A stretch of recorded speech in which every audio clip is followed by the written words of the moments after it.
আসসালামু আলাইকুম, আমন্ত্রণ বাংলা ভিশন সংবাদে আপনাদের সাথে আছে আমি রেজওয়ান এলফিস। ভিপি ও সমাজ কল্যাণ ছাড়া বাকি সব পদে পুনর্নির্বাচন দাবি করেছেন ডাকসুর নবনির্বাচিত ভিপি নুরুল হক। এদিকে ফলাফল মেনে নিয়ে বিশ্ববিদ্যালয়ের সুষ্ঠু পরিবেশ বজায় রাখার আহ্বান জানিয়েছে ছাত্রলীগ। দুপুর 2টার দিকে সমর্থকদের সাথে নিয়ে নুরুল হক ক্যাম্পাসে ঢুকলে টিএসসি এলাকায় ছাত্রলীগের সাথে ধাওয়া পাল্টা ধাওয়ার ঘটনা ঘটে। নুরুল হকের অভিযোগ, ছাত্রলীগ তাদের ওপর হামলা চালিয়েছে। পরে সাংবাদিকদের সাথে আলাপে নুরুল হক বলেন, দলকানা প্রশাসন নীল নকশা নির্বাচন করেছে। সুষ্ঠু নির্বাচন হলে ছাত্রলীগ একটি সদস্য পদও পেত না বলে দাবি তার। আগামীকাল থেকে ক্লাস পরীক্ষা বর্জনেরও ঘোষণা দেন তিনি। এদিকে সাধারণ ছাত্র অধিকার সংরক্ষণ পরিষদের নুরুল হক ডাকসু ভিপি নির্বাচিত হওয়ার প্রতিবাদে বিক্ষোভ করেছে ছাত্রলীগ। সকালে উপাচার্যের বাসভবনের কাছে রাস্তায় টায়ারে আগুন জ্বালিয়ে দেয়া হয়। এদিকে পুনরায় নির্বাচনে কোনো সুযোগ নেই বলে জানিয়েছেন বিশ্ববিদ্যালয়ের প্রভিসি অধ্যাপক ডক্টর মোহাম্মদ সামাদ। অন্যদিকে শাহবাগ, নীলক্ষেত, পলাশী, বক্সিবাজার সহ ক্যাম্পাসে প্রবেশের বিভিন্ন রাস্তা পুরোপুরি ব্যারিকেড দিয়ে যানবাহন প্রবেশ বন্ধ করে দেওয়া হয়। পূর্ব ঘোষিত ধর্মঘটের পক্ষে ক্যাম্পাসে বিক্ষোভ মিছিল করেছে ছাত্রদল।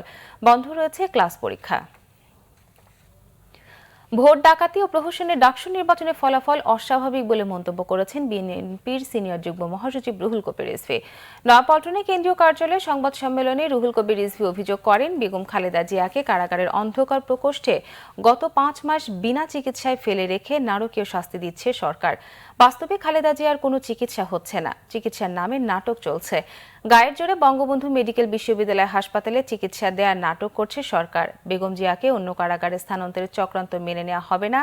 অবিলম্বে বেগম জিয়ার মুক্তির দাবি জানান রুহুল কবির রিজভী।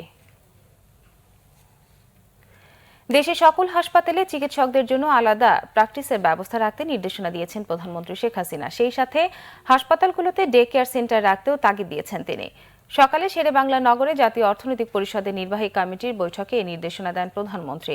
বৈঠকে সরকারি কর্মচারী হাসপাতালে পর্যাপ্ত আলো বাতাসের ব্যবস্থা রাখার পাশাপাশি ভালো বর্জ্য ব্যবস্থাপনা রাখার নির্দেশও দেন প্রধানমন্ত্রী। এছাড়া 2650 কোটি টাকার 6টি প্রকল্পের অনুমোদন দেয় একনেক। পরে ব্রিফিংয়ে পরিকল্পনা মন্ত্রী এম এ মান্নান জানান, জামালপুরে প্রায় 300 একর জমিতে শেখ হাসিনা নকশিপল্লী গড়ে তোলা হবে। 2022 সাল নাগাদ প্রকল্পটির কাজ শেষ হবে বলেও জানান তিনি। এক প্রশ্নের জবাবে মন্ত্রী বলেন, বর্তমানে এডিপি বাস্তবায়নের হার 39.13%। সব খাতে গ্যাসের দাম গড়ে 102.85% বাড়াতে প্রস্তাব দিয়েছে তিতাস। বাংলাদেশ এনার্জি রেগুলেটরি কমিশনের কাছে প্রস্তাবে তিতাস জানায়, নিরবিচ্ছিন্ন গ্যাস সরবরাহের লক্ষ্যে এলএনজি আমদানি করা হচ্ছে। এটি সরবরাহ করার কারণে গ্যাসের দাম বাড়ানো প্রয়োজন। তাই বিদ্যুৎ খাতে 208%, শিল্পে 132%, সিএনজিতে 50% দাম বৃদ্ধি করা দরকার। পাশাপাশি বাসা বাড়িতে মিটার গ্যাসে 80%, এক বার্নার চুলা 1350 টাকা, 2 চুলা 1440 টাকা করার আবেদন করেছে তিতাস। আবেদন পর্যালোচনা করে বিইআরসি কারিগরি কমিটি চলতি অর্থবছরে দাম না বাড়ানোর পক্ষে সুপারিশ করে।